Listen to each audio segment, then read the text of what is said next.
ቄስ መጡ ቤት ነው ጠላት ቶሎ ቶሎ መቅደም ፈለገ እና እንዲህ ያለች ቤቱን ታስረጫለች እኔም እፈልጋለሁና እስቲ ይርጩኝ እስቲ አልኳቸው ወደ አባቱም ወደ እሳቸው ተጠጋው እባክዎት አባ እኔም እርጩኝ ይሄንን ደግሞ ምን እንደሚናገሩ አላውቅም ጌታ ያውቃል ግዕዝ ይሁን ምን ይሁን በኋላ ነው ስሰማ እና እርጩኝ አልኳቸው ሁለት ጊዜ ብጠይቃቸው እምቢ አሉ ሶስተኛ ጊዜ ብጠይቃቸው አንድ ቃል ተናገሩ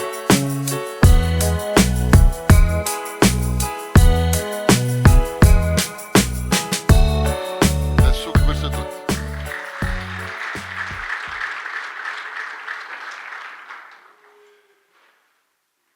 ከዘመናት በፊት ማለት ረጅም ጊዜ በፊት አንድ ጽሑፍ አንዲት ሴት የጻፈችው ወይም ለጓደኛዋ የላከችው ጽሑፍ በጣም በሚያስደንቅ ሁኔታ በአንድ ነጭ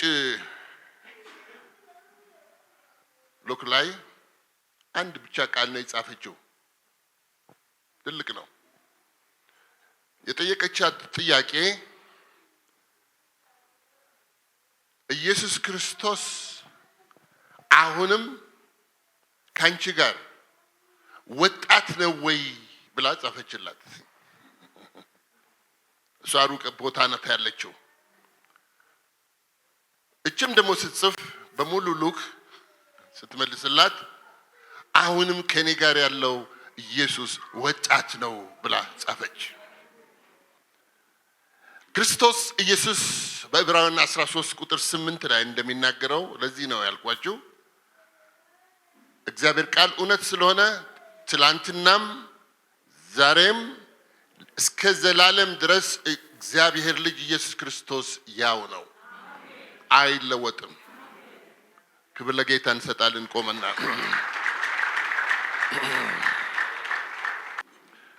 በመዝሙረ ዳዊት ውስጥ ያለውን ቃል አነብላችኋለሁ 124ን አብረን እናነባለን እኔ አነባዋለሁ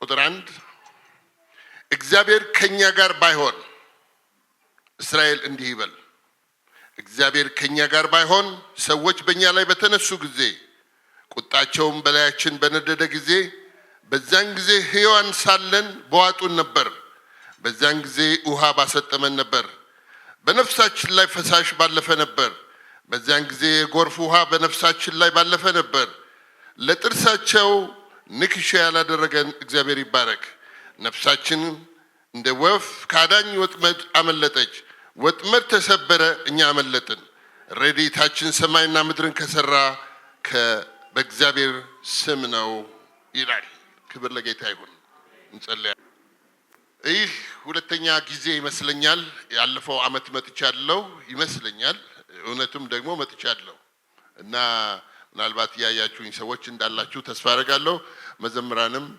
እንደዚሁ ሌሎችም አዳዲስ ሰዎችም ብትኖሩ ሁሉ ጊዜ እንደምናገረው አስተዋውቃለሁ ቤተሰቤን ባለቤት አለችኝ የአንድ ሚስት ባል የሁለት ልጆች አባት የሁለት ልጆች ደግሞ ግራንድ ኪድስ አሉኝ ባለቤቴ ስም ኢየሩሳሌም ወይም ጀሩሳሌም ወይም በእኔ ደግሞ አጠራር ጄሪዬ ነው ብለው እንግዲህ እናንተ እንደወደዳችሁ የጨምሩበት እንግዲህ ለራሳችሁ ያገባችሁ ሌላው ሁለተኛው ሁለት ልጆች ቆይታ ትባላለች የመጀመሪያዋ ልዩ ደግሞ ሁለተኛ ወንድ ልጅ ኢዩኤል ይባላል እና ቆይታ አገባች አንድ አሜሪካዊ እሷ ደግሞ ሁለት ልጆች ወለደች እና ግሬስ ኤንድ ሃርመኒ ይባላሉ እነሱ ደግሞ እስቲ ክብር ለእግዚአብሔር ክብር አጨብጭቡላችሁ ሰላምታችሁ ይደርሳችኋል ዋን ዴይ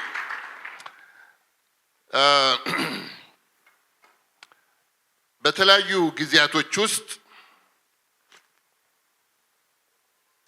ብዙ ዘመን ብዙ ሰው ብዙ ነገር ይመኛል አብሮት እንዲሆን የሚፈልገው በጣም ብዙ ነው ባለፈው ዓመት የተናገርኩ ይመስለኛል። ሶስት ነገሮች ነው ብዙ ጊዜ የምናገረው። አንደኛው የኔ ነው ያለውን እግዚአብሔር በእንግሊዘኛ እና በአማርኛ በአጭር ቃል the three T's የሚባሉት TTT የሚባለው time, the talents and the treasures የሚባሉት ነገሮች ወይም ጊዜ፣ ችሎታ እንደገናም ደግሞ ንብረት ወይም ያለን ሀብት ሁሉ የመጀመሪያው የእግዚአብሔር ነው። እሺ ትላላችሁ? እቺ ጊዜ አሁን የእግዚአብሔር ናት ለማለት ነው ያመጣውላችሁ። this is the day of the Lord። ይህ የእግዚአብሔር ቀን ነው። ስለዚህ በዚህ ቀን እግዚአብሔር እንዴት ደስ ይለዋል እኛ በመገኘታችን በፊቱ ስሙን ልንጠራ። ስለዚህ ትንፋሽ ያለው ሰው ሁሉ እግዚአብሔርን ያመስግን። ምክንያቱም በሱ ቀን በእግዚአብሔር ቀን ስላለን እሱ ለሚፈልገው ሐሳብ የሚፈልግ ቢገስጸን ቢመክረን በሁሉም አቅጣጫ ቢያጽናናን ይህች ቀን እግዚአብሔር የሰራት ቀን ናት። አንድ የእግዚአብሔር ሰው ሲናገሩ ከረጅም ዓመታት በፊት በእኛ ሀገር ማለት እኔ ባለሁበት ትንሽ ራቅ ባለበት ቦታ በጣም በማለዳ ኃይለኛ በረዶ ነበር። ይህ በረዶ ጭጋግ ሆኖ ቤት ውስጥ ሁሉ ያው ተከምሮ ይታያል እና በአሜሪካንም በሌሎችም ሀገሮች ግን እኚህ ሰው የእግዚአብሔር ሰው ናቸውና መስኮቷን ክፈት ሲያደርጉ በጣም ኃይለኛ በረዶ ነበር። በኦክላሆማ ውስጥ ነው እና ምን አሉ? ውይ አላስተዋሉም። ግን ምን ነው ዛሬ ጭጋግ ሆነ፣ በጣም ይበርዳል ደግሞ ብለው ሲሉ የጌታ መንፈስ ተናገራቸው። ባሪያዬ 40 ዓመት ሙሉ ስታገለግል በየትኛውም ዘመን ውስጥ እኔ የሰራኋት ቀን ይህች ቀን የተቀደሰች ቀን ናት አለኝ አሉ። ከማጉረምረም ከሚሆነው ነገር ከማየት የተነሳ የእግዚአብሔርን ፈቃድ ሳናቅ እንዳልፈን ይህች ቀን በበረዶም፣ ይህች ቀን በፀሐይ፣ ይህች ቀን በመከራ ጊዜ፣ ይህች ቀን በፈተና ጊዜ፣ ይህች ቀን በምንም አይነት ሁኔታ ውስጥ በዙፋን ላይ ተቀምጦ የሰራት ቀን ናት። ስለዚህ እግዚአብሔር ያውቃል። ሶስት ነገሮች ሁለተኛ ደግሞ የተናገርኩትን እንዲሁ ለእናንተ ምጥልላችኋለሁ። በኤርምያስ መጽሐፍ ውስጥ ምዕራፍ 1 ከቁጥር 1 እስከ 14 ባለው ቃል ውስጥ በተለይ በዛ ክፍል ውስጥ ሶስት ነገር ለኤርምያስ የተናገረው ነው። እግዚአብሔር ሲናገር የመጨረሻውንም ሁሉ የሚሆን እያየ ነው የሚናገረው እግዚአብሔር ስለሆነ። ስለዚህ በሆድ ሳልሰራህ አውቄሃለሁ። አሜን በሉ። በሆድ ሳትሰሩ በፊት እግዚአብሔር ያውቃል። ሁለተኛ በማህፀን ሳለህ ቀድሼሃለሁ። ለራሴ ነው የቀደስኩ ወይም የቀደስኩሽ። ሶስተኛው ሾሜሃለሁ፣ አፖይንትድ አድርጌሃለሁ ትነቅልና ትተክል ዘንድ ታፈርስና ትገለብጥ ዘንድ እያለ የሚናገረው ክፍል ነው። ሶስት ነገሮች። እግዚአብሔር ሳይናገር የሚሆን ነገር የለም። እግዚአብሔር አዋቂ ነው። ሳትሰሩ በፊት ዛሬ በአንዳንድ ፓርታችሁ በአካላችሁ ውስጥ በሆድ ውስጥ ሳትሰሩ በፊት እንኳን ስለሚያውቅ በእርጉዝ ሆድ ውስጥ አጥንት እንዴት እንደሚዋደድ እንደማታውቅ ሁሉ የእግዚአብሔርን ስራ ሁሉ አታውቅም ተብሎ ተጽፏል። እግዚአብሔር አዋቂ ነው በሉ። ስለዚህ እግዚአብሔር በሚያውቀው ሁኔታ ውስጥ ሁሉ በምንም አይነት ሁኔታ ውስጥ ላላችሁ ሰዎች ለሁላችንም የማያውቀው ነገር የለም። አንድ ጊዜ በአሜሪካን ሀገር ውስጥ አሁንም በአንድ ሚልዋኪ ውስጥ ነበርኩና አንድ ጊዜ አንድ ብራንድ ኒው መኪና የገዛ ሰው ነጭ ነው። የገዛውን ማናሉን ማየትና አንዳንድ ነገሮች ማስተካከል ነበርበት ማየት ነበርበትና ያመጣው መኪና መንዳት አልቻለም። አንዳንዱ መኪናዎች እንደዚህ ናቸው። እና ከዚህ የተነሳ ይታገላል። ማለዳ ላይ እንዴት አይነት ይሆናል? ገዝቶት ማይሰራ መኪና ይመስል አዲስ መኪና ነው። አንዳንዱ በንግግር ነው የሚከፈተው፣ አንዳንዱ የተለያዩ ነገሮች አሉ። ቴክኖሎጂው በጣም ብዙ ስለሆነ ስለዚህ ከኔ ጋር አብሮ ያለው ኢትዮጵያዊ አብረን ማቀው ሰው የዛ የካምፓኒው ዋና አለቃ ስለነበር ሰውየው ጎረቤቱ ስለነበር ወረደና ጠየቀው። can I help you please ሲለው ያው ነጮች ትንሽ ጥቁሮችን ዳውን ያደርጋሉ አንዳንድ ጊዜ ና ነው አለው። ጎረቤቱ እኮ ነው። እንዴት መዋረድ አቃተው? ይሞክራል ሞክሯል፣ ሰዓት ፈጀበት። ሊረዳህ የሚችል ይመስለኛል አለው። በፍጹም አለ። ከዛ ታገሰው። ሰው አልፈልግም ካለ አለፈቃዱ ምንም የምታደርጉት የለም። ስለዚህ ትንሽ ቆየና ዝም ብሎ አየውና ሰውየው ተስፋ ቆረጠ። ምንድነው የምትረዳኝ? ያው እንግዲህ ያላለ ሰዎች ትንሽ ዳውን ሲያደርጓችሁ ናቅ በማድረግ አይ ኖ አለና ከፈተውና ጠቅ ጠቅ ጠቅ ጠቅ ጠቅ ጠቅ የሚደረጉ ነገሮች ነበሩ። አንድ ደቂቃ አልፈጀበትም። ማፈርም እሺ ማለትም ባላ እንደዚህ ነው አለው። በቃ ሰላም ተባብለው ሄዱ። እግዚአብሔር አዋቂ ነው። አትከራከሩ፣ አንከራከረው። እግዚአብሔርን እንዴት እንደሰራን ያውቃል። ለምን አጭር ሆኜ ተወለድኩ? እሰየው እንኳን አጭር ሆነሽ ወይም ሆነ ተወለድክ። ምን ማለት ነው? ከሰሪው ጋር ለሚታገል ወየለት ስለሚል ቃሉ ማለት ነው። ለምን ጆሮዬ ትልቅ ሆነ? ለምን ትንሽ ሆነ? የተለያየ ማለት እንችላለን። ሰሪውን ግን እንደ ዳዊት ግሩምና ድንቅ አድርገህ ፈጥረኸኛል፣ አንተን አመሰግናለሁ የሚል ሰው እግዚአብሔር ደስ ይለዋል። ሰሪ ስለሆነ ምንም ችግር እኮ የለውም። የሰራውንም እንደገና መልሶ እኮ ሌላ ማስራትም ይችላል እኮ እግዚአብሔር ከፈለገ። አንዲት አሜሪካዊት ሎንግ ታይም ግን በጣም አጭር ናት። በጣም ዶልፍ ነው የሚባለው። ይሄ በጣም አጭር ሴት ናት። ባሏ ደግሞ ረጅም ነው። ብዙ ታምር ስለሚደረግ የጌታ መንፈስ እየመጣ በሚሰራበት ጊዜ ዘመን ውስጥ መጣችና ታምር አየች። ይህ ታምር ድንቅ ነው። እጅ የሌለው ፈውስ አይደለም። ነገር ግን ፈውስ ሳይሆን የተደረገው ነገር ምንድነው? እጅ የሌለው እጅ ይተከልለታል። እንደዚህ ነበር እግዚአብሔር የሚሰራው። የሌለ ነገር ነው የሚሰራው። ጥርስ የሌለው ደግሞ ጥርሱ ይተከላል። እግዚአብሔር በዛ መንገድ ውስጥ ነበር የሚሰራው። እና አሁን በጣም የሚገርመው ነገር ይሄ ከሆነ በኋላ እቺ ሴት ለኔም ይጸልይልኝ አለችና ወጣች። ባሏ ረጅም ነው፣ ባሏም ቆሟል፣ እሷም አጭር ናት። እግዚአብሔር በዛ ነው የተጋቡት። ምንም ችግር የለውም ለእግዚአብሔር። በኋላ የእግዚአብሔር ሰው እንደዚህ አላት፣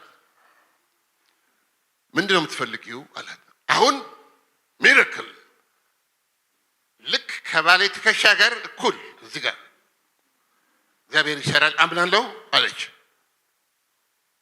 ለእግዚአብሔር የሚሳነው አለ? ወዲያው ባጭር ቃል ነው የምናገረው። ሚራክሉ ሲጀምር ተመዘዘቻ። ክብር ለጌታ ይሁን። ልኩ ድረስ ሆነ።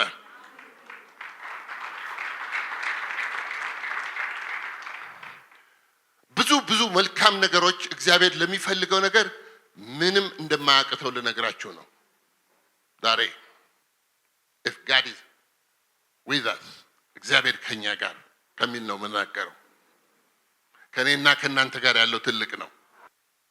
የዳዊት መዝሙር ውስጥ ይሄንን በማጠናበት በማይበት ጊዜ አንድ አምስት ነገሮች ይናገራል ወደ ታች ሲሄድ። ነገር ግን እግዚአብሔር ከኛ ጋር ባይሆን የሚለውን ነው የምናገረውና ባይሆን ብዙ ነገሮች እንደሚደርሱ አውቃለሁ እንደተጻፈው ቃል። ግን እግዚአብሔር ከኛ ጋር ከሆነ የሚለውን ደግሞ ማየት ጥሩ ነው። አንደኛ እግዚአብሔር ከኛ ጋር እንዲሆን ምንድነው የተደረገው? ከእያንዳንዳችን ጋር ሊሆን የቻለበት ምክንያት በምንድን ነው? አሁን እግዚአብሔር ከኛ ጋር እንዲሆን እግዚአብሔር ራሱ የመጀመሪያውን ፍጥረት ሲፈጥር በዘፍጥረት ምዕራፍ 1 ጀምሮ ስናነብ አዳምና ሔዋንን ከፈጠራቸው በኋላ እግዚአብሔር ሁል ጊዜ ወደ ገነቱ ወይም ወደ ተቀመጡበት ቦታ እየመጣ ይጎበኛቸው ነበር። እግዚአብሔር ከነሱ ጋር ነበር። አብሮ ለመኖር የመጀመሪያው ፈቃድ እግዚአብሔር ራሱ ነው ያደረገው ከሰው ጋር። ነገር ግን በሰውና በእግዚአብሔር መካከል ደግሞ ሰይጣን ወይም በእባብ ተመስሎ መጥቶ ሔዋንን አዳምን ከእግዚአብሔር ትእዛዝ ውጭ እንዲወጡ ካደረገ በኋላ እግዚአብሔርና ሰው ተለያየ። ስለዚህ በዚህ ምክንያት እግዚአብሔር ትንቢት ተናገረ። ራሱ እግዚአብሔር በዘፍጥረት 3 ቁጥር 15 ላይ እግዚአብሔር ቃል እንደሚናገረው በሚመጣበት ጊዜ አዳምን ሲፈልግ የት ቦታ እንደተሸሸጉ ሲጠይቀው አዳም ሆይ የት ነህ? የት ነህ ያለኸው እያለ እግዚአብሔር ከሱ ጋር ለመሆን መጣ። አትብላ ካልኩ በላ ወይ? ያው ሰው መቼም ኃጢአት ሲሰራ አንዱ በአንዱ ነው የሚያሳብበውና የመጀመሪያ ሰበቡ በሚስቱ ላይ ነው። የባሎች ሰበብ በሚስታቸው ነው። ይቅርታ ለእህቶች መደገፊያ ብቻ ሳይሆን ባሎች ወይም ሚስቶችን እሷ ናት እኮ እንደዚህ ባትለኝ ኖሮ እኔ እንደዚህ አይነት ነገር አልሆነም ይላሉ። ወይም ሚስትም በባሏ ላይ ልታረግ ትችላለች። ግን እግዚአብሔር ግን ሶርሱን ያውቃል። ማን እንዳበላሸ ያውቃል። ማን እንዳሳታቸው ያውቃል። ለዚህ እርምጃ የሚወስደው ግን እግዚአብሔር ነው። እነሱም አይችሉትም። ባልም ሚስትም ወይም ሔዋንም አዳምም አይችልም። አንዳንድ ችግሮቻችሁ የትኛው ምንጭ ሆኖ ያስቸገረውን ነገር እናንተም ላታውቁ ትችላላችሁ። ነገር ግን እግዚአብሔር ግን ያውቀዋል። ሶርሱን ወይም ምንጩን የዛ ነገር የመጣበትን ሶርስ ያውቃል። ምንጩን ያውቃል እና ከምንጩ ነው ሄዶ ነገሩን የሚነቅለው ወይም የሚያጠፋው። ዛሬ የተሰወሩ ነገሮችን እግዚአብሔር ጠላት ያጠቃቸው አንዳንድ ነገሮች ላይ እግዚአብሔር ያንንም ይነቅላል። ከዚህ የተነሳ ለሰይጣን ያንን ነገር ሲናገር ከሴት የሚወለድ የሚል ቃል ተጻፈ ማለት ነው። እርሱ ራስህን ምን ያደርጋል? ይቀጠቅጣል። እግዚአብሔር ታላቅ ቁጣ በጠላት ላይ አመጣ። ይህ ወደፊት ስለሚመጣው ስለ ኢየሱስ ክርስቶስ የእግዚአብሔር ልጅ የሰይጣንን ስራ እንዲያፈርስ በስጋ የሚገለጠውን ክርስቶስ ኢየሱስን የሚናገር እግዚአብሔር ቀደም ብሎ የተናገረው ስለሆነ እግዚአብሔር በዘመኑ ሁሉ አልፎ በጊዜው ኢየሱስ ክርስቶስ ወደዚህ ዓለም መጣ። የጨለመችውን ዓለም በኃጢአት የጠፋችውን ዓለም ማለት እኛ በውስጡ ያለነውን ሰዎች ሁሉ ለማዳን ኢየሱስ ክርስቶስ አማኑኤል ከኛ ጋር ሆነ። እግዚአብሔር ከኛ ጋር። እግዚአብሔር መለሰ ክብሩን ወደ ሰው በክርስቶስ በኩል ነው። ዛሬ ምናልባት ይህንን የእግዚአብሔርን ቃል ስትሰሙ ለመጀመሪያ ጊዜ እንደው ድምፁን የምትሰሙበት ይሄ ቀን ከሆነ ለእናንተ የምስራች። ኢየሱስ ክርስቶስ ከእግዚአብሔር ጋር አብሯችሁ እንዲሆን ከእናንተ ጋር ሌላ አይደለም። ልጁን ኢየሱስ ክርስቶስን ተቀበሉለት። ክርስቶስ ኢየሱስ የኃጢአተኞችን ዋጋ የከፈለ ስለሆነ ወደ እናንተ ጥሩት፣ ጋብዙት። ዛሬ ነው ቀናችሁ። ወይም በሁለት ሐሳብ የምታነክሱ ሰዎች ካላችሁ ቅድም እንደተነበበልን ወይም እንደተናገረው በፓስተር ውስጥ ነብዩን ኤልያስን እግዚአብሔር ሲናገረው በእነዚህ በጣዖቶች መካከል ሰዎች ሁሉ ሲያመልኩት በነበረው ነገር ላይ እውነተኛ አምላክ በእሳት የሚመልስ ከሆነ እሱን አምልኩት ብሎ እንደተናገረ ልክ ዛሬ በሁለት ሐሳብ ላላችሁ ሰዎች እቺ ቀን እውነተኛውን አምላክ ከልባችሁ ከመንፈሳችሁ ጋር ይቀላቀልላችሁ እንዳታነክሱ ማለት ነው። በህይወቴ ውስጥ ካየሁት ነገር እኔ ወደ ጌታ ስመጣ ትንሽ ወጣትነት ወይም ደግሞ በ17 ዓመቴ ትንሽ ልዩ ነገሮች ሆን ነበርና ከ16 እስከ 15 ጀምሮ ማላቃቸው ነገር ውስጥ ሁሉ ገብቼ ነበር እና ይሄም ማለት ምንድነው ዘፋኝ ነኝ። ማላቃውን ዘፈን የህንድ ዘፈን እኔ አሁን ብትጠይቁኝም አላቀው እና ጄምስ ብራውን አላቀውም ነበር። በኢትዮጵያ ሆኜ ግን ጮህ ነበር እና ሰዎችን ሁሉ አስጨፍራለሁ። ከዚህ የተነሳ በዛ አይነት መናፍስት አሰራር ውስጥ በነበርኩበት ጊዜ ጌታ ወደ እኔ መጣ። እግዚአብሔር እኔን ፈለገኝ፣ ወደሱ እንዲመጣ አደረገኝ። በዚህ ላይ ደግሞ ባጋንንት ታስሬያለሁ፣ አላውቀውም ነበር። ስለዚህ አንድ ቀን ሐዋርያው ዳንኤል እየዞረ በኢትዮጵያ በሚያገለግልበት ጊዜ መሰረተ ክርስቶስ ቤተክርስቲያን ውስጥ ወጣቶች ጋር መጣሁ። ተጋብዤ ነው የመጣው። እዛ ነው የጌታ መንፈስ ያዘኝ። እኔ ሌላ ጉዳይ መጣሁ። ቤተክርስቲያን ውስጥ አንዳንድ ሰዎች በሌላ መንገድ ነው የሚመጡት። እዚህ አንዲት ሴት አንዲት ልጅ ወጣት አየሁና አጠገቧ ቁጭ አልኩኝ እና አንድ ጥያቄ ጠየኳት። ምክንያቱም ታለቅሳለች እና እኔ የእስላም ኮፍያ አድርጌ አላውቀውም ያን ጊዜ የነበረውን ሁኔታና እንዳሁኑ ይሄ አፍሮዬ በጣም ይሄድ ነበር ወዲና ወዲህ እና በልበትም አድርጌ መግረፊያ ነገር ይዤ ከግሩፖች ማለት ነው። ምንድነው ለምን ነው የምታለቅሽው አልኳት። ባላ ባጭር ቃል ተናገረች። ፍቅር ይዞኝ ነው አለች። ፍቅር እንደዚህ ያስለቅሳል እንዴ? ልትነግረኝ አልቻለችም። ግዴለሽም እኛ በግሩፕ መተን ያስለቀሱሽን ሰዎች ጥርግርጋቸውን አውጣልሻለሁ። እኔ ጠጋ እያልኩ ነው።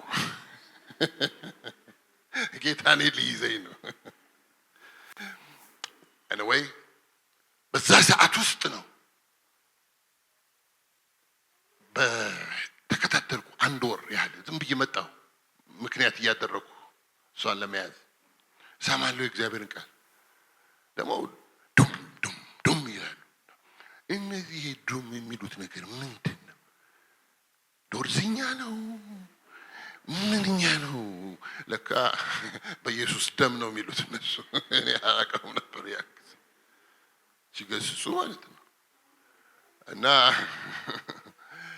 ከዛን ባጭሩ የእግዚአብሔር ሰው መጣና ያን ጊዜ ፓስተር የቸርቹ ፓስተር አይደለም እሱ ሌላ ፓስተር ነው ያለን።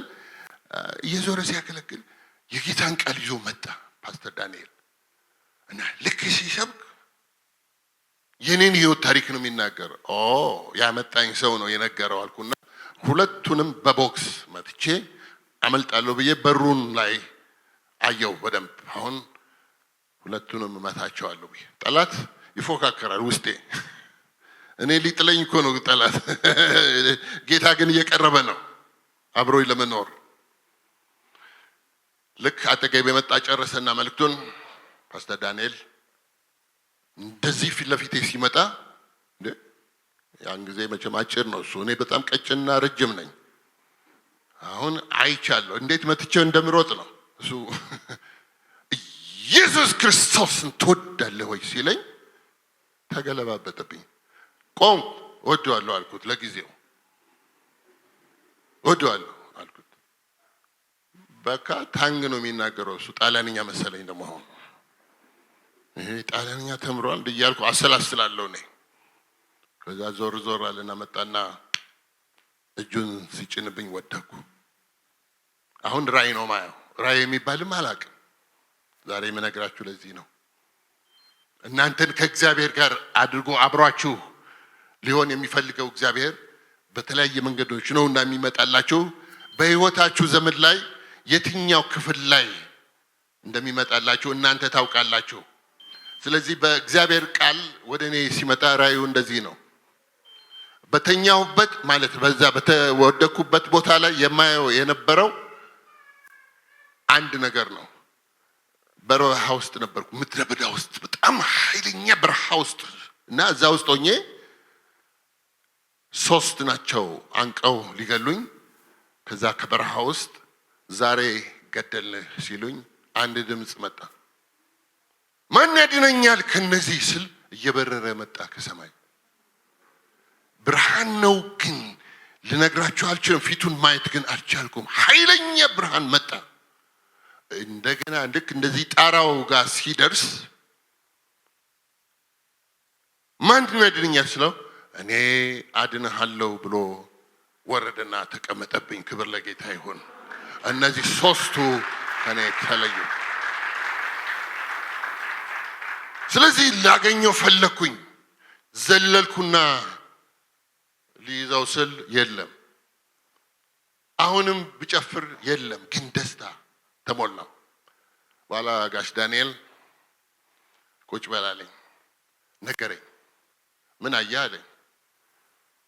3 ናቸው በረሃ ውስጥ እንደዚህ በጣም እንደዚህ አይነት እንትን ላንቀው ሊገሉኝ ሲሉ ማን ያድነኛል ስል አንድ ቀይ ሰውዬ አልኩት። እኔ ያው ብርሃኑን በዛ ሰዓት የማውቀው እሱን ብቻ ነው። እየበረረ የመጣው ፊቱን ግን ላየው አልቻልኩም በጣም እና አድነሃለሁ ብሎ ሲቀመጥብኝ እነዚህ 3ቱ ተደመሰሱ። እሱ ሊይዘው ስል ነው አሁን ተነስቼ 2 3 ዘለልኩት ላቅፈው አልኩት። አላ ትርጉሙን ነገረኝ። 3 ናቸው ካንተ ካጋንንት ሲወጡልህ ሲገሰጽ ይሄ ተጣሞ ነበር። ልክ ወዲያውኑ እሱ ሲቀመጥብኝ ቀጥ አለ። ከዛ የመጣልህ በብርሃን ኢየሱስ ክርስቶስ ነው አለኝ። እባክህን እንደገና ልመልከተው ሊያዘው ፈልጋለሁ ላቅፈው ስል ነው ያጣሁትና እንዴት ይሻለኛል አልኩት። ሁልጊዜ አብሮህ ይኖራል አለኝ። ክብር ለጌታ ይሁን።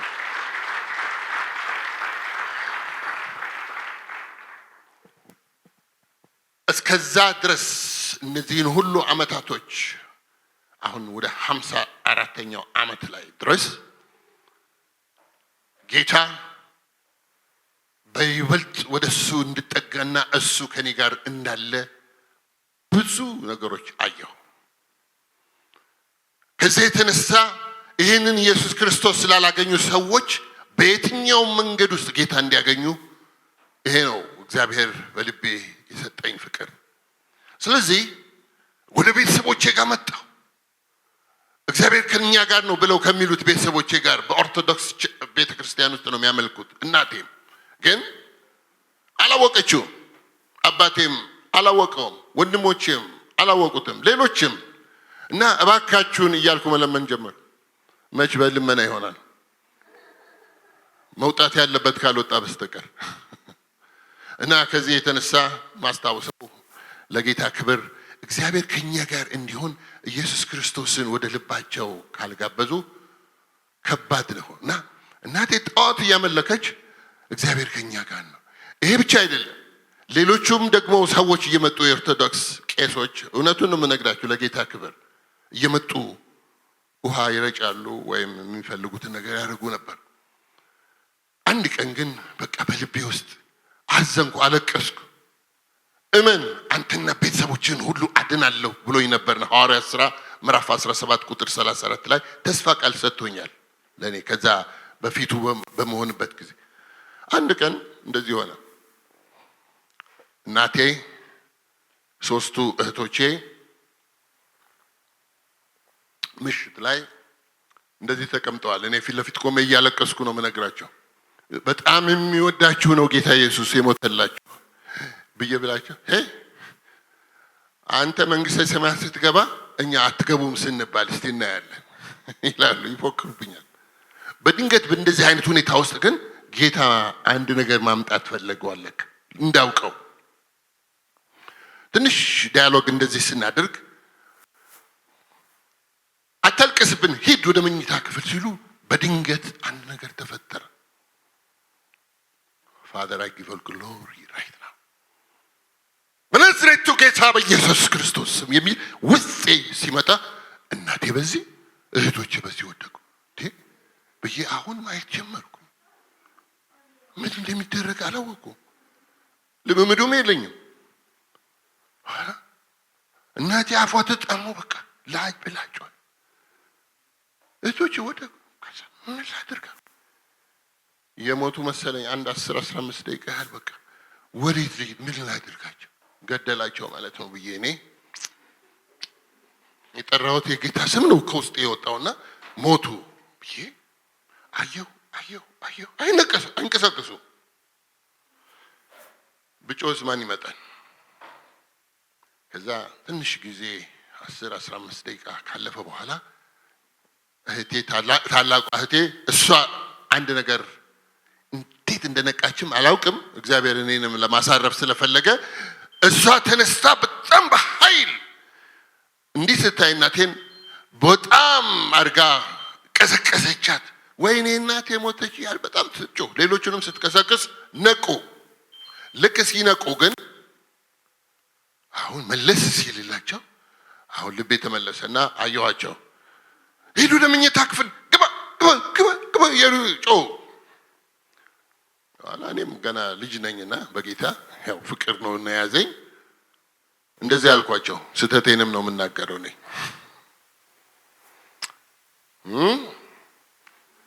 ይሄን አይደለም የምትፈልጉት?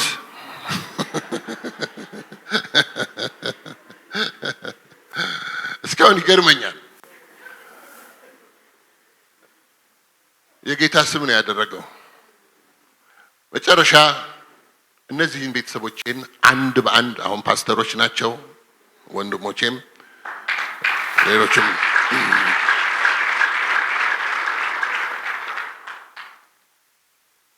እግዚአብሔር ከኔ ጋር ነበርላችሁ። ከዛ አንድ ቀን ግን በህይወቷ እናቴ ውስጥ ደግሞ መለወጥ ፈለገ። በጣም ነው የምትወደኝ። ምናልባት አንድ ቀን በመጽሐፍ ላይ ታነቡት ይሆናል ከጥቂት ጊዜ በኋላ ስለ ህይወቴ ታሪክ ወይም እግዚአብሔር ስላደረገው ነገር በህይወቴ ውስጥ። ቄስ መጡ ቤት ነው። ጠላት ቶሎ መቅደም ፈለገ እና እንዲህ ያለች ቤቱን ታስረጫለች። ኋላ ጠጋ አልኳትና ማሚ ለምንድን ነው እስቲ እኔም እፈልጋለሁና እስቲ ይርጩኝ እስቲ አልኳቸው። ወደ አባቱም ወደ እሳቸው ተጠጋው። እባክዎት አባ እኔም እርጩኝ። ይሄን ደግሞ ምን እንደሚናገሩ አላውቅም፣ ጌታ ያውቃል። ግዕዝ ይሁን ምን ይሁን በኋላ ነው ስሰማ እና እርጩኝ አልኳቸው።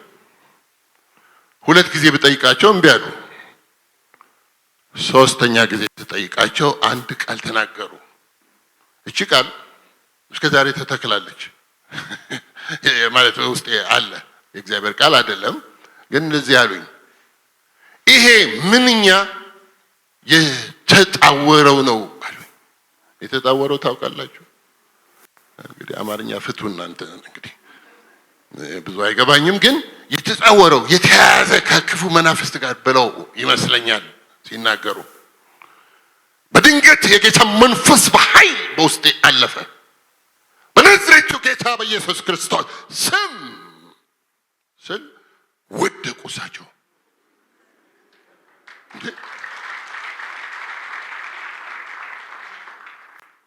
በጓሮ በር ተንከባለለ መንፈሱ። ወይኔ አለች። አሁን እናቴ ወደ ኋላ እየሸሸች ያ ወየው ማለት ጥሩ ነው ለኃጢአት። በሰው አጥር ሲዘሉ ካባቸው ተያዘ። አልፎ ኢትዮጵያ ስመጣ ያን ቦታ አረሳውም። በዛ ይዟቸው ተጠፋ። እናቴ ጋር ዞር አልኩና ማዘር ለምንድን ነው አጋንንት አምጥተሽ ነው እንዴ የምታስረጭው?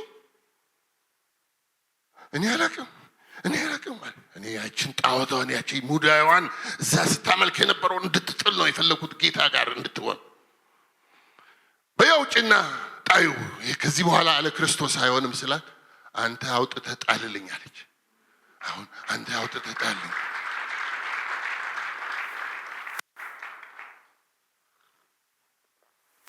ነገር ግን የጌታ መንፈስ ከለከለኝ። ነግራችኋለሁ ይሄንን እንዳታደርግ አለኝ። ወዲያው በመንፈሴ ውስጥ ሲመጣ ማሚ አላደርገውም እኔ፣ አንቺ ራስሽ አውጥተሽ ነው የምትይው።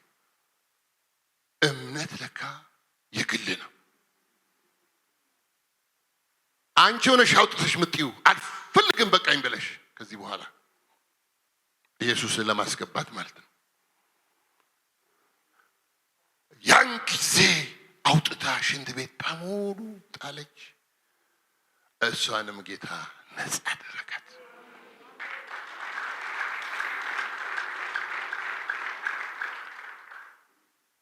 እግዚአብሔር ከኔና ከናንተ ጋር የሆነበት ምክንያት ዝም ብሎ አይደለም። ኢየሱስ አላችሁ። የኔ ጌታ ኢየሱስ ክርስቶስ ሐዋርያቶች ጴጥሮስና ዮሐንስ ወደ ቤተ መቅደስ እየሄዱ ሲጸልዩ አንድ ዝም ብሎ ቁጭ ብሎ የሚለምን ለብዙ ዘመን ታስሮ የነበረ ሰው ሽባ ሰው አዩ። እሱ ደግሞ ገንዘብ ይሰጡኛል ብሎ የሚለምን ሰው ስለሆነ ይሰጡኛል ብሎ ሲጠባበቅ ጴጥሮስ ወደኛ ተመልከት አለው። ወደ እናንተ ውስጣችሁ ክፍል ኢየሱስ አለ። ወደኛ ተመልከት። ገንዘብ ሊሰጡት መስሎት ነው። እንደዚህ ብሎ ሰረዙበት የአእምሮ ክፍል ጥያቄ። ብርና ወርቅ የለንም፣ ያለን ግን እንሰጣለን። በናዝሬቱ ጌታ በኢየሱስ ክርስቶስ ስም ተነሳና ተመላለስ። አለቀ። ስንት ዘመን ነው ስትለምን የሚያኖርህ? ስንት ዘመን ነው እንደዚህ አይነት ሁኔታ ውስጥ የምትኖሪው ወይም የምትኖረው? አንዳንዶቻችሁ የእግዚአብሔር ፈቃድ በእናንተ ውስጥ ስላለ እምነታችሁን ይፈልገዋል።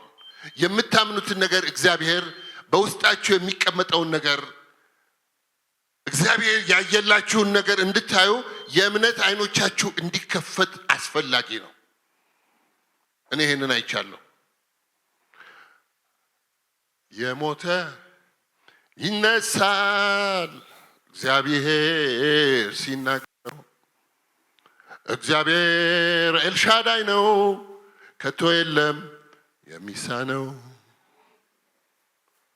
የሞተ ነገር፣ የጠፋ ነገር፣ የሸተተ ነገር፣ አይቻልም የሚባል ነገር በዘመኔ ክብር ለእርሱ ሰጣለሁ አይቻለሁ።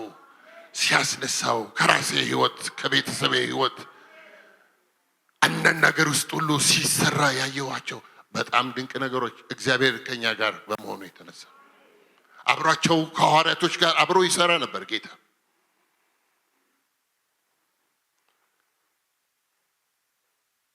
አባቴ ነው፣ በስጋ አባቴ ማለት ነው። ማይቻል ነገር ነው። በጣም የጠበቀ ግንኙነት ነው ያለው በሪሊጂየስ እንትን ውስጥ በኦርቶዶክስ። ይሄ ብቻ አይደለም፣ በጣም ጠጪ ነው። ዊስኪ ነው የሚጠጣው። አንድ ቀን በአጭር ቃል የመጨረሻው ላይ ከአይሮፕላን ላይ ሲወርድ በኤርላይንስ ውስጥ ነው እና የሚሰራው ሸርተት ብሎ መውረጃው ጋር ሲደርስ ወደቀ። በድንገት ሲወድቅ ደም ተፋ። ለካ አልቆ ነው፣ እሱም አያውቀውም። ወደ ጥቁሩ አንበሳ ውስጥ ገባ። በዛ ሁኔታ ውስጥ ዶክተር ወይም ፕሮፌሰር አስራት ምናልባት በስም ነው የምታውቋቸው የጃንሆይ ሐኪም የነበሩት እና ጥቁር አንበሳ ውስጥ ሕክምና ሲደረግ የመጨረሻው አቶ ተስፋዬ 7 ቀን ነው ቢኖራቸው አለቀ ተባለ እና አስወጧቸው። ቤት ይጠብቁ ተብሎ ቤት መጣ።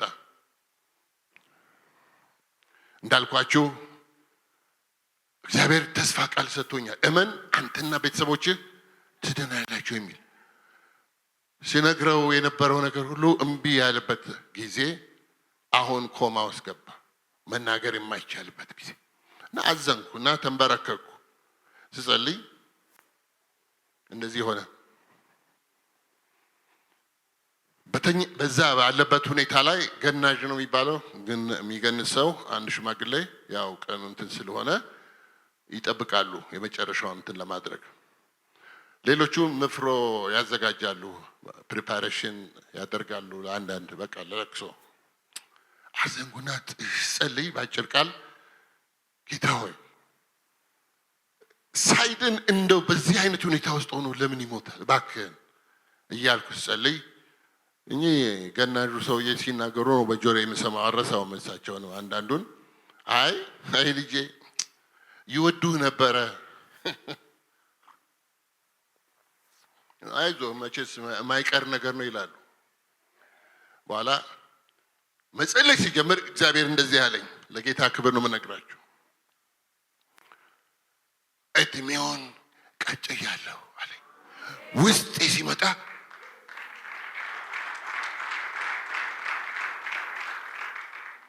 አባይ አልኩት። እድሜ ተቀጥሎልሃል እለዋለሁ፣ ግን አይንቀሳቀስም። አሁንም እድሜ ተቀጥሎልሃል፣ ሁለተኛ እድሜ ተቀጥሎልሃል ስል የኃይል መንፈስ ገባ በውስጤ። በናዝሬቱ ጌታ በኢየሱስ ክርስቶስ ስም የሞት መንፈስ ከሱ ላይ ሂድ ስል ብድግ አለ። አሁን አይን ተፋጠጥን። አሁን ደግሞ ማድረገው ደግሞ በጣም ያስደንቀኝ ነበር። ሰውየው ሸሹ፣ ሮጡ። በዛ ቤት ውስጥ አናዘዝኩት። እኔ በቃ ቶሎ ተናዞ በዛው እንዲሄድ ነው የኔ እንትን።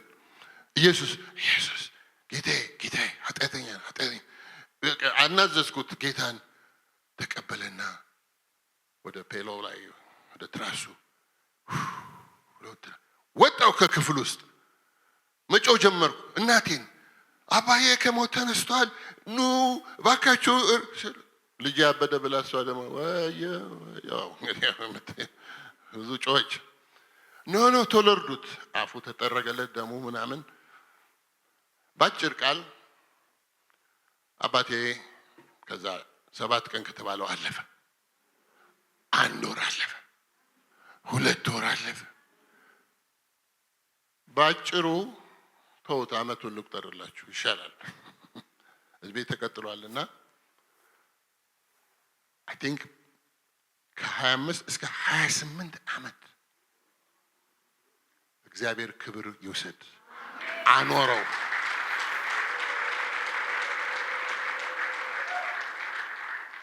ወደ ስራው ተመልሶ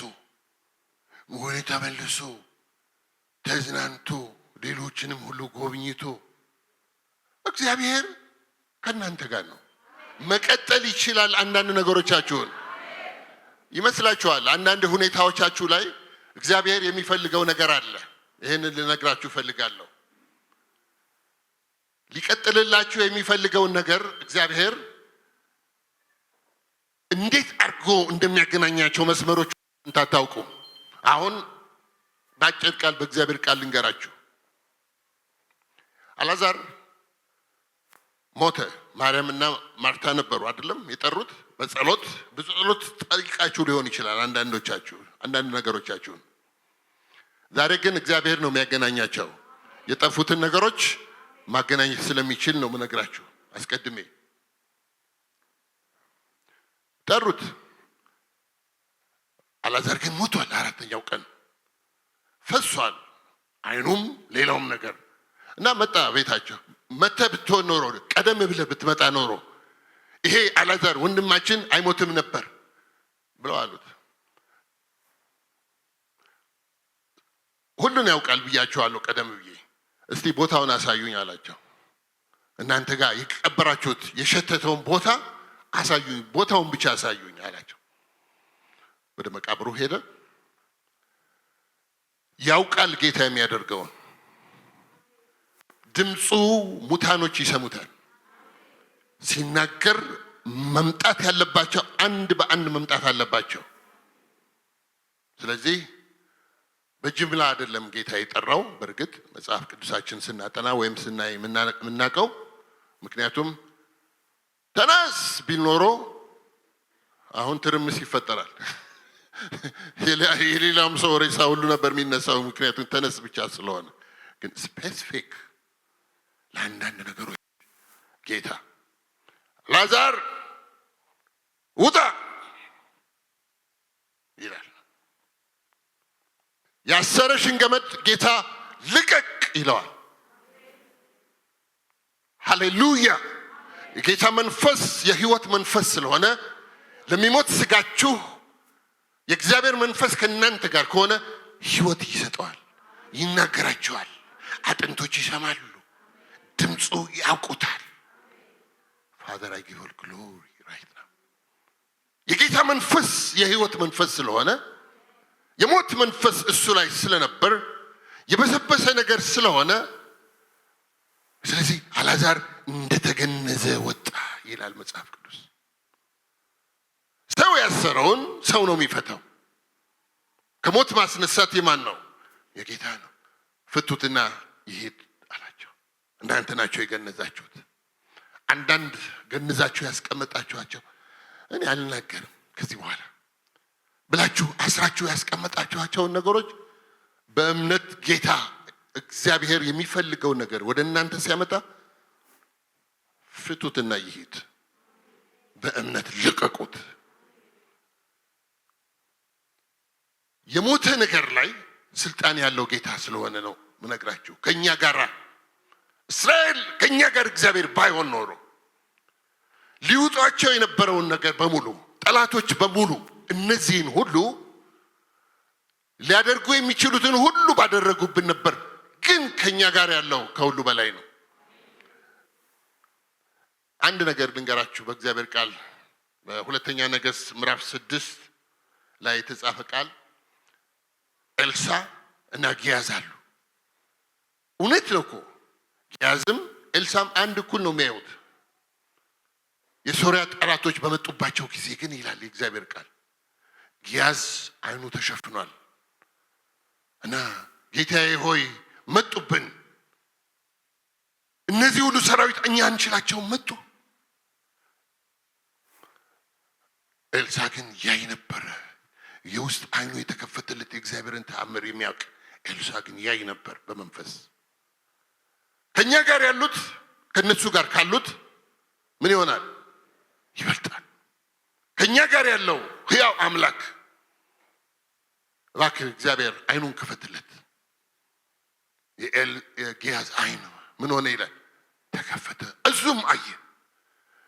አንዳንድ ዛሬ የልባችሁ አይን የውስጥ አይናችሁ ላይ ልታዩት የማትችሉት በፍርሃት አስሯችሁ ያሉ ነገሮች ጌታ ይከፍትና ክብሩን ያሳያችኋል። አንዳንዶቻችሁ በቤታችሁ ውስጥ ነው ነገሩ።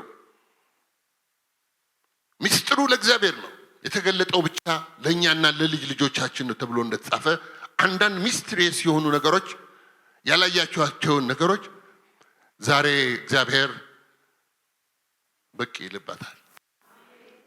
በድንገት ይመጣል ወደ የክፍላችሁ። አንድ ሴት ከመጽሐፏ ካነበብኩት ማለት እሷ ሌላው የእግዚአብሔር ሰው ነው የጻፈው፣ ግን ከተናገረው ነገር ምን ይላል? እህቴ በጣም የተቸገረች ናት ብላ መጣች ጸሎት እንዲያደርግላት ወደ እግዚአብሔር ሰው። እንደዚህ የሚል ጥያቄ ጠየቀች። እህቴ እንቅልፍ አትተኛም፣ እንቅልፍ እምቢ አላት።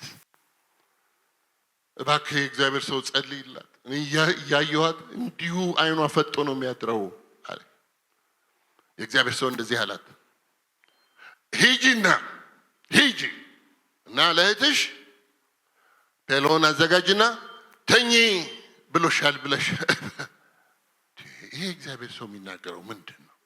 እኔ እንዲጸለይላት ነው የሚፈልገው። ከዚህ የተነሳ እንዴት ነው ተኚ የሚላት? መተኛት ያቃታትን ሰይጣናች። በኋላ የእግዚአብሔር መንፈስ እሱ የተናገረውን ነው የሚናገረውና አሁን ሂጂና ተኚ ብሎሻል ብለሽ ንገሪያት አለ። በቃ መጣች። ፔሎን አዘጋጅ እንዳላት አዘጋጀ። ተኚ ብሎሻል ተኚ አለቻት። እልም ብላ ሄደች። ይሄ ነው የሚያስፈልገው አይደለም? በእምነት ትተኛለህ ተብሎ ተጽፏል በእግዚአብሔር ቃል ላይ። ደብን ብላ ትተኛ። ስንት ሰዓት ሆነ? 12 ሰዓት በላይ ተኛች። እንዴ ብትቀሰቅሳትም አሰብ ሞተች አለችና እህቷ ይሄ የእግዚአብሔር ሰው ተኚ ብሎ ገደላት ማለት ነው ብላ እሷም እምነቷ ጠፍቶ ወደ እሱ መጣች። እንደዚህ አለችው፣ ተኚ ያልካት ሴት እህቴ ተኛች፣ አትንቀሳቀስም፣ ድብን ብላ ተኝታል። ኦ አይ ሜድ ኤ ሚስቴክ አለ። እሱ ደግሞ ለእሱም ትምህርት ነው። ምክንያቱም በማቴዎስ ላይ እንደተጻፈው የእግዚአብሔር ቃል ሁለት ሰዎች በሚለምኑት ነገር ቢስማሙ ከአባቴ ዘንድ ይደረግላቸዋል። በተለይ የጸሎት ስምምነት በሚኖርበት ጊዜ ማለት ነው። እና የሰራውን አንድ ችግር ጌታ ይቅርታ አድርግልኝ ብሎ ጸለየና ትእዛዝ ስሰጥ ተሳስቻለሁ አለ። እና እንደዚህ ብሎ አለ፣ ምን ያህል ሰዓት ነው ስራዋ የምትሰራው? ከዚህ በፊት እንደዚህ ብትተኛ ምን ያህል ሰዓት ነው? 8 ሰዓት ሰርታ ሌላውን ነገር ማድረግ ትችል ነበር።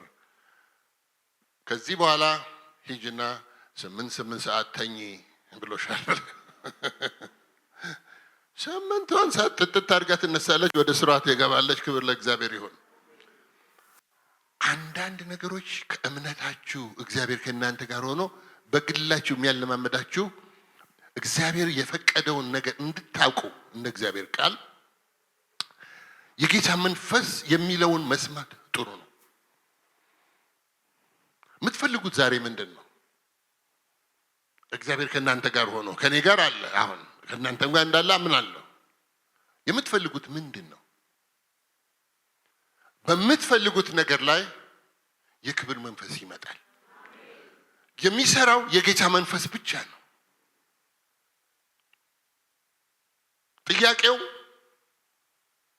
በጣም ጥልቅ ነው ብታችሁ የምትጠይቁትን ጥያቄ እንኳን የጌታ መንፈስ አይቶታልና ለሱ ችግሩ አይደለም። በአንድ በእግዚአብሔር ቃል ልንገርና ልጸልይላችሁ ወደ ሌላ ከመሄዴ በፊት ይቅርታ። ወደ ነብዩ ወደ ኤልሳ ሲመጣ የነቢያት ልጆች ሲመጡ አንድ ስራ ይሰሩ ነበር። መጥረቢያ ይዘው ይቆርጣሉ፣ ዛፍ ይቆርጣሉ። እንደዚህ ሲል አንዱ ከነቢያቶች አንዱ ሲቆርጥ መጥረቢያ ምን ሆነ ይላል? ውሃ ውስጥ ገባ። ብረት ነው። ጌታ እንደዚህ ነው የሚለኝ አሁን ከምነግራችሁ ነገር ጋር ለኔ ቀላል ነው ይላል። በልባችሁ አስቀምጡት። ይሄን ለኔ ቀላል ነው። ስለዚህ ወደቀብኝ ብሎ ጮኸ። የተዋስኩት ነው። ጌታዬ ምን ላድርግ አለ። አትቸገር። እንጨት ቆረጠ። ኦፖዚት ነው ከብረት ጋር። ውሃ ውስጥ ሲጥል ብረቱ ምን ሆነ ይላል? ተንሳፈፈ። ልዩ ታምር ነው። አስቸጋሪ ከምትሉት ለሀገር ቤት፣ ለቤተ ክርስቲያን፣ ለቤተሰብ፣ ለግል ህይወት እንደዚህ አይነት የእግዚአብሔር አሰራሮች በጣም ብዙ ናቸው። ስለዚህ ተንሳፎ እንደመጣ በል ውሰድ አለው። ወሰደ። እንዴት እንደሚሰራ እኔ አላውቅም፣ ግን ሲሰራ ግን አይቻለሁ። የጌታ መንፈስ ይሰራል። ሁሉ ነገር አላውቅም። እኔ ታምሜ አላውቅም ስናገር እውነት ነው። ማለት ይሄ መድኃኒት በመውሰድ አንዳንድ ነገሮች ማለት በልጅነት ጊዜ ግተውኝ ካልሆነ በስተቀር እና ውሃ ነው የምጠጣው። እና አንዴ ጉንፋን ነገር አመመኝ። ከዛ በኋላ ተምሬያለሁ። መድኃኒት መውሰድ ኃጢአት ነው ለማለት አይደለም። እና ታመምኩ። እና አሁን ባለቤቴ ተጨነቀች። እና ቴምፕሬቸሪ 107 ነጥብ ምናምን እና የመጨረሻው እንትን ላይ ሆኛለሁ ለካ።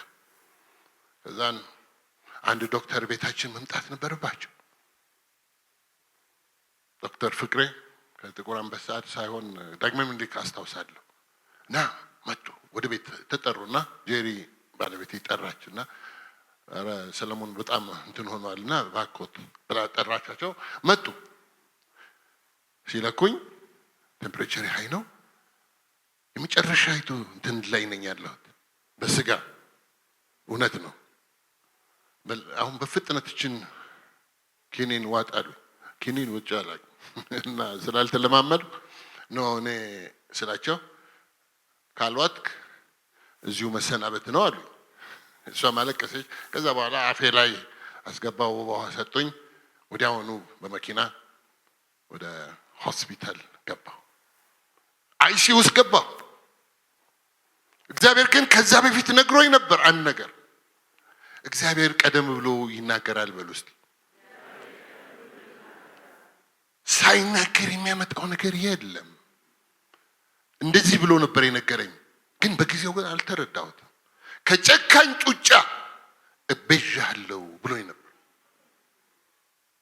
ከጨካኝ ጡጫ እቤዣለሁ። ሌሎች እውሮች ሲበሩ፣ ደንቆሮ ሲፈወስ፣ ሌላ አይነት ነገር ሁሉ ሲሆን እኔ በዛ ጉንፋን በሚመስል ነገር ለምንድን ነው በዚህ አይነት መንገድ ውስጥ ሆኜ ሳለው ያ ቃል አይሲ ውስጥ ሆኜ ትዝ አለኝ። እዛ ውስጥ ሆኜ በማልፍበት ጊዜ እና የሚያደርጉትን ካረጉ በኋላ ወደ አንድ ክፍል ውስጥ ወሰዱኝ ማለት ነው። እና ከዚህ በኋላ ከዚህ ሰዓት ጀምሮ ምንድነው የሚደረገው ብዬ ማሰብ ጀመርኩ። እዛ ውስጥ ሆኜ ግን አንድ ሚራክል ሊሆን ነው ለካ፣ ለእኔ ብቻ አይደለም። እግዚአብሔር ከሚያስቸግራችሁ ነገር ሲገላገል ለእናንተ ብቻ አይደለም ለሌሎችም ጭምር ነው። ስለዚህ የውጭ ሀገር ሰው ናቸው እኚህ ሰው እና ሚስተር ሳህ ይባላሉ። ህንዳዊ ናቸው እና ካጠገቤ ተኝተዋል። ብዙ ሕክምና ብዙ የተለያዩ ነገሮች ተደርጎ እዛ ሆስፒታል ውስጥ ሊያገኙላቸው አልቻሉም። ሚሊዮነር ናቸው በገንዘብ እና መተኛውበት አልጋ ላይ እኔም ወደ 20 ግሉኮዝ ምናምን ያው ብዙ እንትን አድርጌ ስለነበር ወስጄ አንድ ሌሊት ላይ ጩኸት መጣ። ሰውየው መሞቴ ነው አሉ። አምጎነ ዳይ ያሉ ሲጮህ ጄሪ አልኳት፣ አጠገቤ ስለምትተኛ እኔ ለመርዳት አስጠጊው ይሄንን አልጋ ወደ እሳቸው ጋር አልኳት። አልጋውን ገፋች፣ ከአልጋው ጋር አያያዘችው። እሳቸውም ተሰግስጎባቸዋል። እኔም በዛ አይነት ሁኔታ ውስጥ ነኝ ያለሁት። ግን አምናለሁ ግን ጌታን አምናለሁ ግን ጌታን። ከዛ የተነሳ አስጠጋጋች። ጄሪ መናገር ስለሚያቅተኝ በጣም ደክሞ ያለውና ጄሪ ነገሪያቸው አልኩ። እንድትነግራቸው ሚስተር ሳ ጌታ ኢየሱስ መድኃኒት ነው፣ ያድኖታል ወደ እሱ ተመለስ፣ አይዞት አይሞቱም ስላቸው አንድ ቃል ሲናገሩ ሰማሁ። አም ቡዲስት አሉ እዛ ውስጥ። ቡዲስት አያድንም፣ የሚያድነው ኢየሱስ ነው። እሷም ጮክ እያለች መናገር ጀመረች። አሁን መገሰጽ እኔም በማቅኔ ቀስ ብዬ ስሙ ቀስ ብላችሁ ብትጠሩት ይሰራል፣ በኃይል ብትጠሩትም ይሰራል፣ በሁሉ አቅጣጫ ይሰራል። በሁሉ አቅጣጫ በኢየሱስ ክርስቶስ። በድንገት እዛ ክፍል ውስጥ ሆስፒታል ውስጥ የኃይል መንፈስ መጣ እና ውጊያው ተጀመረ። አሁን የቡዲስት መንፈስ በህንድ ሀገር ያለ መናፍስቶች መጡ ሩም ውስጥ ክፍል ውስጥ ሆስፒታል ውስጥ። ይህን ስናገር ለጌታ ክብር ነው የምነግራችሁ። አንዳንዶች ካልገባችሁ ልክ እንደ ጄት ኃይለኛ ጄቶች የሚል በቃ በላይ ላይ በሷም ላይ በሳቸው ላይ ከጥቂት ደቂቃዎች በኋላ ግን ጸጥ አለ። ድብና አድርጎ እንቅልፍ ወሰዳቸው። በቃ ወደ ቦታ ይመልሽኝ አልኳት። አሁን ታሪክ ደግሞ ሊፈጠር ነው እና እዛ በሚቀጥለው ራውንድ ዶክተር ፍቅረ ጠዋት ላይ መጡ። እንዴት ነህ ሰለሞን? ልጅ ሰለሞን ነው የሚሉኝ። በጣም ደህና ነኝ። አይ ከአስራት ጋር ተነጋግረናል። አንተ በጥቁር አንበሳ ደግሞ ሄደን ያንተን ነገር እንፈትሻለን እናያለን ዳዳዳ። እኔ ዝም ብዬ ሰማኋቸው። ሚስተር ሳ እሳቸውንም ሲጠይቁ ከዛ ዛሬ ግን እስቲ አንድ ነገር ለእርሶ የምናደርገው ነገር አለው ብለው ሲናገሩ ሰማኋቸው እና ወሰዷቸው። ይሄ ለእግዚአብሔር ክብር ስለሚገለጥ ነው።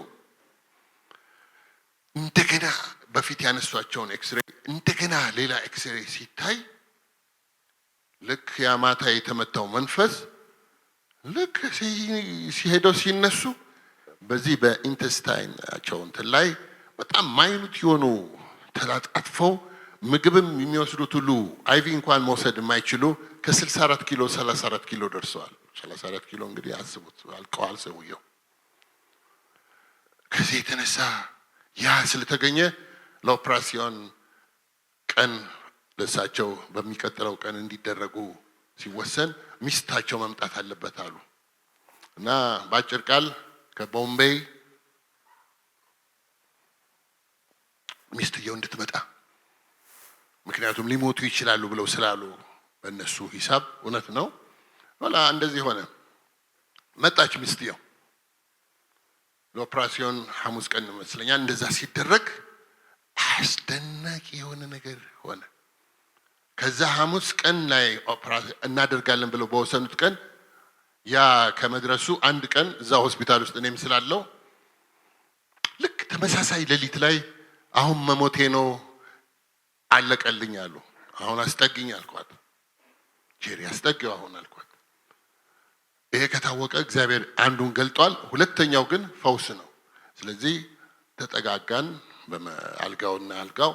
አሁን መጸለይ ስንጀምር የኃይል መንፈስ መጣ።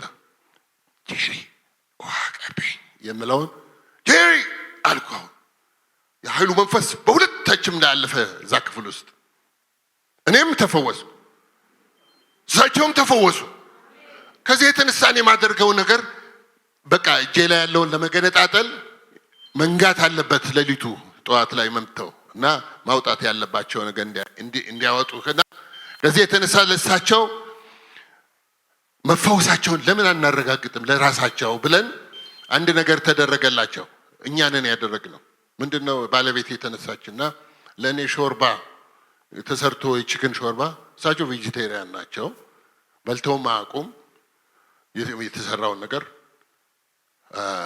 እንደተፈወሱ እንዲያውቁ እኔ በቃ አሁን ድኛለሁ፣ አሁን መተው ፈታተው ወደ ቤቴ እንዲሄድ ነው የምፈልገው እና እሳቸውን ልንሰጣቸው ስንል አንድ ድምፅ ሰማን። እሳቸው ሲናገሩ እንደዚህ ነው ያሉት ባጭር ቃል This is the hand of God ይላሉ። This is the miracle ይላሉ። ጌታ ሆይ ክብር ላንተ ይሁን። በቃ ከዛ ይጠጡ አላቸው። ምን እኔ ቬጂቴሪያን ነኝ ምናምን አስካዳቸው ሌላውን ነገር በሙሉና ግጥም አድርገው ጠጡ። ሁሉ ነገር አለፈ። መጡ ዶክተሮቹ መጡ። አሁን እንዴት አደራችሁ ምናምን አሉ። እኔ ተፈውሻለሁ ወደ ቤት ነው የምሄደው። አንተ ታብዳለህ እኮ አንዳንድ ጊዜ እናንተ እኮ የእናንተ እምነት ይላሉ። ያው እና እንደዚህ ሲሉ አይ እኔ ወደ ቤቴ ነው የምሄደው። ድምጽ ሁሉ እንደተቀየረ አያዩም እንዴ? እና ይፈታታልኝ። ጄሪም ተፈውሷል አለች። ትሄዳለህ? እርግጠኛ ትፈርማለህ? አዎ እፈርማለሁ። ነገሩ ተስማሙ። እኔ ወጣሁ። እኔ ስወጣ ሌላ ነገር ያደርጉኛል ብለው ሚስትየው ደርሰዋል እኮ። ከዛ እኔ ከወጣሁ በኋላ ቤት ስመጣ እኔ የፈለገው ነገር ይሁን እዚህ ይገሉኛል ብለው ልብሳቸውን እንደምንም ብለው በቃ ባላቸው ነገር ሁሉ እንትን አድርገው ለዘበኛ ያላቸውን ገንዘብ ያው መቼም እንግዲህ ይሄንን ስናገር የኢትዮጵያ ምድር ነው ብዙ ነገር አልፏል እና ዘበኞችም ኪሳቸው ሞሉ። የሚያቋቸው በዛ እንትን ለነሱ ሰጥተው ደባልቄ የኔ የባለቤቴ እህት ያገባ ነው፣ አሁን ፓስተር ነው። ያን ጊዜ ግን ታክሲ ስለነበረው እሱ እባክህ ውሰደኝ ሰለሞን ቤት አሉ። እኛ ቤት ጉባኤሉ መጣ። እኔ አልሄድም እነዚህ በፍጹም አለ። ባጭር ቃል እኔ ደግሞ እንደዚህ አይነት ነገር ላይ በጣም እንትን ነኝ፣ ሲሪየስ ነኝ። ሲፈውስ እግዚአብሔር በግልጥ ነው። ስለዚህ ሐኪሞች መስክረውበታል።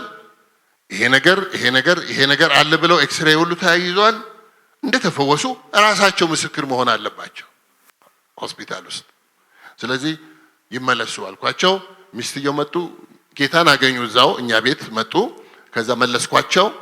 አሁን ተመልሰው ኤክስሬይ የተለያየ ነገር በፊት እንዳደረጉት ሲነሱ ሁሉም ነገር ነፃ፣ ሁሉም ነገር ነፃ።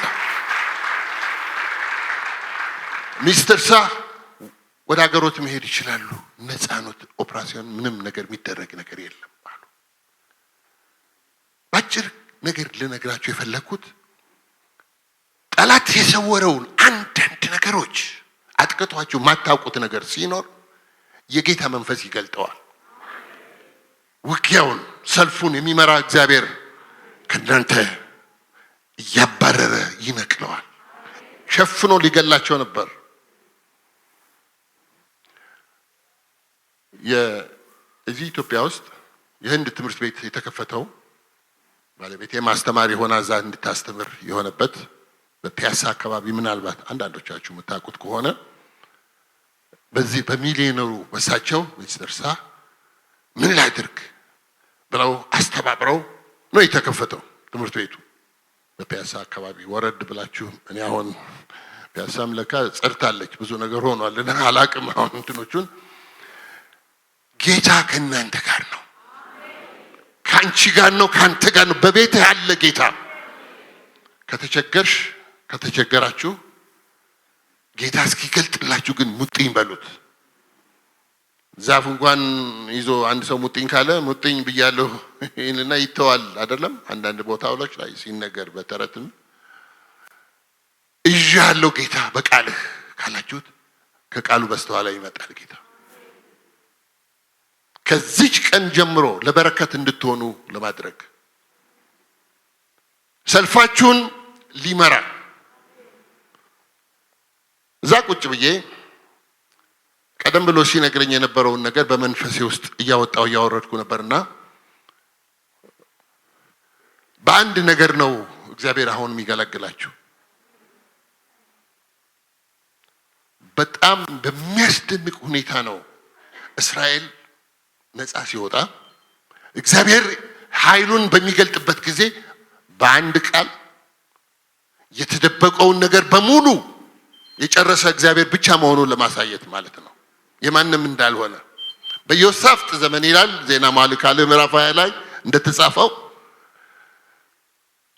3 ጠላቶች ናቸው የመጡባቸው የነበረውና እነዚህ 3 ጠላቶች ያሸነፈ በአንድ ቃል ነው። እንደዚህ ብላችሁ ቆሙ አለ ነብዩ። አሁን እንግዲህ የነብዩን ቃል የእግዚአብሔርን ቃል የሚሰማ ሰው በነቢያትም የሚያምኑ በእግዚአብሔርም እመኑ ተብሎ ስለተጻፈ እግዚአብሔር ልክ እንደተናገረው የሚሰራው ስናመን ነው፣ ልክ ስንቀበል ነው። አምናለሁ ስንል ነገሩ ይከናወናል።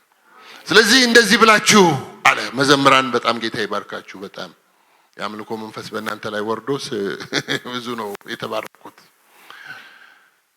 ምሕረቱ ለዘላለም ነው፣ ምሕረቱ ለዘላለም ነው፣ ምሕረቱ ለዘላለም ነው፣ ምሕረቱ ለዘላለም ነው ብለው ቆመው ይህንን ሲዘምሩ እግዚአብሔር ድብቅ ጦር አመጣባቸው ይላል በጠላቶች ላይ። ከእናንተ ጋር አይደለም ችግሩ፣ ጠላት የደበቀውን እግዚአብሔር ያያልና የእግዚአብሔር ምሕረት ነው የሚዋጋላችሁ። ዛሬ በህይወት ከመኖር የእግዚአብሔር ምሕረት ይሻላል። የሚያስጥል ምሕረት ስላለ ማለት ነው፣ የሚያድን ምሕረት ስላለ ማለት ነው። ምሕረቱ ለዘላለም ነው። አንካሳውን የሚያዘልል በምሕረቱ ነው። ሽባውን የሚተረትር በምሕረት ነው፣ በይቅርታው ነው። ከእኔና ከእናንተ ጋር የሆነ አምላክ ዛሬ ይህን ነገር ነግሬያችሁ ጸልየው በእኔ ህይወት ስላየሁት ነው። ያላየሁት መናገር አልወድም። እኔ አንድ ጊዜ በጣም አጥብቄ 8 ሰዓት በጌታ ፊት ቆየሁ ለአንድ ጉዳይ። እግዚአብሔርን ፊት ፈለኩት። ዛሬ ነው አልኩት ጌታን፣ 6 ዓመት ያልተፈታ ጉዳይ ስለሆነ እና 10 o'clock ነው እኔ የጀመርኩት ጸሎቴን። ሲነጋ 6 ሰዓት ተኩል ይሆናል። በቃ አልተላቀኩም ከጌታ ጋር እና መጨረሻ ላይ ወደ አንድ ቸርች ነጮች ቸርች እሄዳለሁ ብዬ ሌላ ስቴት ነው የነበርኩትና እሄዳለሁ ብዬ በምነሳበት ጊዜ መኪናዬን ጋዝ ለመሙላት ገባሁ። ገብቼ ጋዝ ሞላሁ። አልተኛሁም ሌሊቱን ሁሉ። ከዛ መኪናዬን ጋዝ ከሞላ በኋላ ለመክፈል ማለት ነው ቡና ለመያዝ ለመክፈል ወደ ውስጥ ገባሁ ማለት ነው። ወደ አንድ 15 ሰው የሚያህል ከፊቴ ቀድሟል እየከፈሉ እየገዙ የሚወጡ እና ልክ ተራዬን እየጠበቅኩ ለመክፈል ሳለሁ አንድ ነገር ሀፕን አደረገ። የጸሎቴን መልስ ሊመልስ ነው ለካ ጌታ። ከነዛ ሁሉ ከቆሙ ሰዎች መካከል አንድ ሰው ገባ። ነጭ ነው። መጣ ወደ እኔና እንዲህ በቆምኩበት you woman of God አለ። the Lord said አለና ተረተረው የኔን ጸሎት መልሱን። ከዛ እግዚአብሔር ልኮት ነውና የመጣው እንዲህ እጁን ሲጭንብኝ እዛ መካከል ወደኩኝ። በሰዎቹ መካከል የጌታ መንፈስ በኃይል ነበርና ከሱ ጋር እና ይሄ ነጭ ጥቁሩን ምን አደረገ ብለው ያው ጥቁሮችም ስለነበሩ ሌላ አይነት ነገር ፔስ አላቸው። ሰላም ይከፈላል አንድ ጊዜ ያለ ወደ ጎን ወሰደኝና አናገረኝ። እኔ ከጌታ ጋር የተነጋገርኩት እሱ ያለው 12 ሰዓት ተኩል ነድቶ ነው የመጣው። ለጌታ ክብር ነው ይሄ የምነግራችሁ። ሌሊቱን ልክ 10 PM ማለት ነው በእኛ እዛ አቆጣጠር ጸሎት የጀመርኩበት ጊዜ ወደ ባሪያዬ እልካለሁ ተልሐሲ ውስጥ ነው እሱ ያለው። 12 ሰዓት ተኩል ነው የሚነዳው። 11 ሰዓት ወይም 12 ሰዓት ጫና አለው። የሚጭነው ነገር ጫነ። እየነዳ መጥቶ አቅጣጫ ሁሉ እያሳየው እኔ ያለሁበት ቦታ ድረስ እናንተ ያላችሁበት ጌታ ይመጣል። ይሄን ነግራችኋለሁ። አያስቸግረውም። ለጌታ ልላችሁ ነው። ይልካል እግዚአብሔር።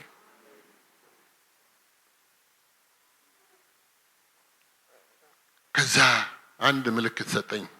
እስክሪብቶ ነገር ልኮኝ ነው የመጣሁት። my mercy endures forever ይላል ጌታ አለኝ።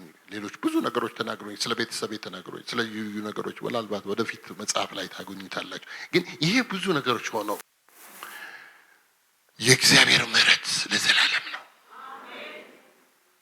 የኔ ኃጢአት ከልክሎት ይሆን ብትይ የኢየሱስ ደም ይበልጣል። ወደየትኛውም አገር ብትኖሩ አያስቸግረውም ልላችሁ ነው። ዛሬ የምታውቋቸው ዘመዶቻችሁ እዚህ የሌሉ እግዚአብሔር እዛ ቦታ ሆነው እንዳሉ እንዲጸለይላችሁ የምትፈልጉ በእምነት የምታረጉትን ነገር ልንገራችሁ። ወደ ውስጥ የመጣውን ነው የምናገረው። አሁን ለነሱ እግዚአብሔር ባድራሻቸው ያገኛቸዋል። የትኛው አገር ውስጥ ይሁኑ ችግሩ አይደለም። ምሕረቱ ለዘላለም ነው። ደህና እንዲሆኑ ያደርጋል። ወደ እርሱ ይመልሳቸዋል። የጠላትን አሰራር ያፈርስላቸዋል። ጌታ ሆይ ክብር ሁሉ ላንተ አመጣለሁ። በዚህ ሰዓት ክብር ሁሉ ላንተ